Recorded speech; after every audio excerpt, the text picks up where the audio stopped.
প্রিয় দর্শক, আসসালামু আলাইকুম। সবাইকে শুভেচ্ছা। আজকে ঘোষণা হতে যাচ্ছে বহুল প্রতীক্ষিত ত্রয়োদশ জাতীয় সংসদ নির্বাচন। ইতিমধ্যেই আজকে দুজন ছাত্র উপদেষ্টা পদত্যাগ করেছেন এবং তারা নির্বাচনে অংশগ্রহণ করবেন। আসন্ন জাতীয় সংসদ নির্বাচনকে কেন্দ্র করে কয়েকটি দল জোটবদ্ধভাবে অংশগ্রহণের প্রস্তুতি নিচ্ছে।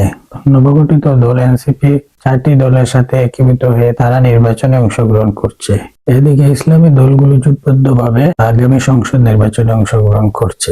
বাংলাদেশের বৃহৎ রাজনৈতিক দল বিএনপির সাথে কয়েকটি দল জোটবদ্ধভাবে অংশগ্রহণ করার কথা ছিল, শেষ মুহূর্তে এসে সেটি আর সম্ভব হয়নি। কিন্তু এখনো তৎপরতা চলছে। আপনারা সবাই জানেন যে বর্তমান নির্বাচন কমিশন আরপিওতে সংশোধন এনেছে এবং প্রত্যেকটি দল নিজের দলীয় প্রতীকে অংশগ্রহণ করার প্রস্তাব করা হয়েছে এবং সেটি আসন্ন ত্রয়োদশ জাতীয় সংসদ নির্বাচনে কার্যকর করা হবে। দলগুলো জোটবদ্ধভাবে অংশগ্রহণ করলেও নিজস্ব প্রতীকে নির্বাচন করতে হবে। বর্তমান পরিস্থিতিতে বিএনপিকে কেউ আস্থায় নিতে পারছে না। ইতিমধ্যেই বিএনপি তাদের যেসব আসনে প্রার্থী ঘোষণা করেছে তাদের মধ্যে কয়েকটি আসনে দলের প্রতিদ্বন্দ্বী প্রার্থীরা আন্দোলন করছেন। তফসিল ঘোষণা হয়ে গেলে বিএনপির এসব নেতারা স্বতন্ত্রভাবে নির্বাচন করতে পারেন। যেদিকে বিএনপি শরিক যারা হবে তারা তাদের দলীয় প্রতীকে নির্বাচন করতে হবে বিধায় এসব স্বতন্ত্র প্রার্থী যদি থাকে তাহলে তারা কিছুতেই জয়লাভ করে আসতে পারবে না। সেখানে সুবিধা নেবে জামাত এবং এনসিপি।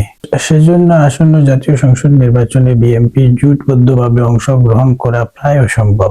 তাছাড়াও এখানে রয়েছে দলীয় ভোটের অনুপাত। যেসব দল অংশগ্রহণ করবে সেসব দল পার্সেন্টেজ অনুসারে উচ্চ কক্ষে আসন পাবে।